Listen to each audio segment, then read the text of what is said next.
Hello guys, சப்த மாதர்களுடைய அவதாரத்துல 7வது அவதாரமான சாமுண்டி தேவி பத்தி தான் இந்த வீடியோல பார்க்க போறோம்.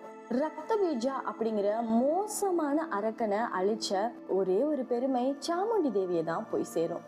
சாமுண்டி தேவி காளி தேவியுடைய சக்தியிலிருந்து பிறந்த ஒரு அவதாரம்.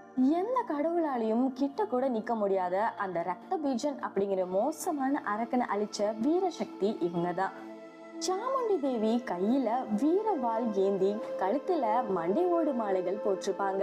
அதோட அவங்களுடைய கையில ஒரு மிகப்பெரிய திரிசூலமும் இருக்கும். இது மூணுமே அவங்களுடைய வீர சக்தியையும் அரக்கர்கள் பட்ட துன்பத்தையும் குறிக்குது. இவங்க சிம்ம வாகனத்துல வாள் ஏந்தி அரக்கர்களை அழிச்சிருக்காங்க. சாமுண்டி தேவி வீரத்துக்கான அடையாளமா பார்க்கப்படுறாங்க. சாமுண்டி தேவிய நம்ம வழிபடும் போது நமக்கு எண்ணில் அடங்காத வீரம் கிடைக்கும் அப்படின்னு சொல்லப்படுது. இதை பத்தின உங்களோட கருத்துக்களை கமெண்ட் செக்ஷன்ல கமெண்ட் பண்ணுங்க. தேங்க்ஸ் ஃபார் வாட்சிங்.